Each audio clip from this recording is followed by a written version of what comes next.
The United States performed its first successful penis transplant. This transplant was done. I'm real excited about that. All right. No, I love science. Science is great. Now, let me tell you a little bit about Thomas Manning. Thomas Manning received the first successful transplant in the United States, penis transplant in the United States, after he suffered from cancer and had to have his penis removed as part of his treatment. The Massachusetts General announced in mid-May that Thomas Manning, 64, has received a penis from a deceased donor and become the third penile transplant patient in history, the first of his kind in the United States. This is kind of incredible because until this happened to Thomas Manning in the U.S., it had only been performed twice worldwide.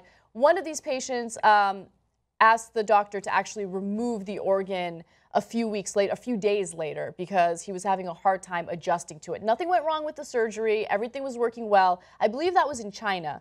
But he felt uncomfortable with it, so they removed it, okay? Mm-hmm. Now, the great thing is, 3 weeks after Manning had the surgery, he was able to leave the hospital. He was urinating regularly, and doctors are very optimistic that soon he'll be able to experience sexual sensation with his penis.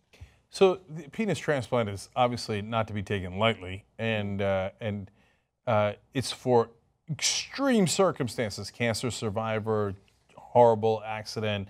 But isn't science amazing? That's why I've been wanting to do this story for so long. So we had the first one ever in the world in South Africa, and finally we have one now in the U.S. No, first one was in China in 2006, and as I mentioned, that was the patient who just wanted it removed. Right, the first one that stuck. That stuck, that was successful. In South Africa. The second successful one was in South Africa in 2014, actually. Right. Yeah. And he actually fathered a child with his new penis. Oh, I love science. I love science. So you could either believe in things that were written thousands of years ago when we had no idea what was going on in the universe, when we thought the stars in the sky were little holes that had been pierced with a pin from heaven and the heaven's lights were shining through. Or you could believe in science that could do penis transplants. I like science. Science is good. Now, look, the reason why they're doing this is, of course, there are cancer patients that could benefit from it. But what people in the United States are definitely concerned about is, we're sending our soldiers abroad to fight these wars.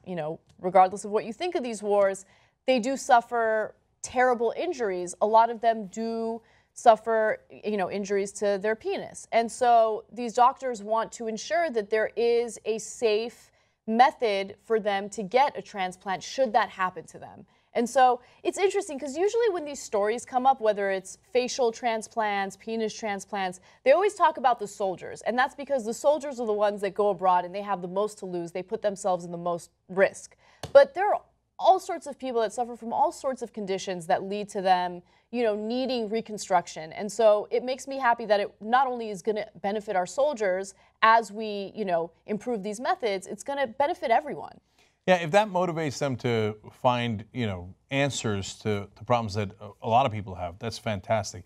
And as you can see, of course, the IEDs would be a huge problem for our soldiers in this regard. But car crashes, there's just 1,000 ways that people suffer from this. And I mean, and if you're a guy, getting that back, is there anything more amazing?